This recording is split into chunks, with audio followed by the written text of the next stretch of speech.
اعوذ باللہ من الشیطان الرجیم بسم اللہ الرحمن الرحیم اللہم صلی علی محمد وآل محمد وعجل فرجہم۔ رسول خدا حضرت محمد صلی اللہ علیہ وآلہ وسلم ارشاد فرماتے ہیں کہ جناب موسیٰ علیہ السلام ایک جگہ تشریف فرما تھے کہ اچانک شیطان ظاہر ہوا، جبکہ اس کے سر پہ رنگ برنگی ٹوپی رکھی تھی۔ اس نے احترام موسیٰ علیہ السلام میں اپنے سر سے ٹوپی اتاری، ان کے سامنے کھڑا ہو کر انہیں سلام کیا۔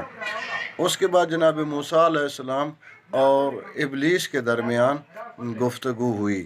موسیٰ علیہ السلام نے پوچھا، تم کون ہو؟ ابلیس نے کہا، میں شیطان ہوں۔ موسیٰ علیہ السلام نے کہا، تم شیطان ہو، خدا تمہیں در بدر اور آوارہ کرے۔ ابلیس کہنے لگا، میں آپ کے پاس آیا ہوں تاکہ آپ کو اس مقام و مرتبہ کی وجہ سے سلام کروں جو اللہ کے نزدیک آپ کا مقام و مرتبہ ہے۔ موسیٰ علیہ السلام نے اس سے پوچھا، یہ جو سر پہ تم نے رنگ برنگی ٹوپی رکھی ہے، یہ کیا چیز ہے؟ ابلیس کہنے لگا کہ اس ٹوپی کی چمک دمک سے میں لوگوں کو گمراہ کرتا ہوں۔ موسیٰ علیہ السلام نے سوال کیا، مجھے اس گناہ کے بارے میں بتاؤ کہ جب انسان اس کا مرتکب ہو تو اس پر مسلط ہو جاتا ہے۔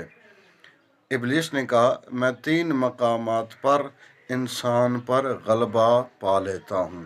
وہ 3 مقامات کون سے ہیں؟ پہلا، جب انسان اپنے اعمال کو پسند کرنے لگے اور اپنے آپ کو اچھا سمجھنے لگے تو میں اس کو مغلوب کر لیتا ہوں۔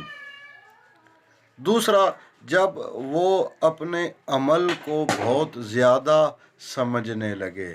جو انسان نیک اعمال انجام دیتا ہے، اپنے نیک اعمال کو انسان بہت زیادہ تصور کرنے لگے تو شیطان اس پر غلبہ پا لیتا ہے۔ تیسرا، جب انسان اپنے گناہ کو حقیر اور چھوٹا سمجھنے لگے،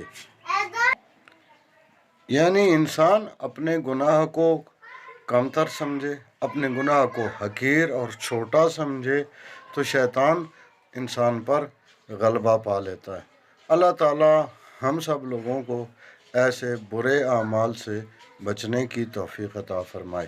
اللہم صلی علی محمد وآل محمد وعجل فرجہم۔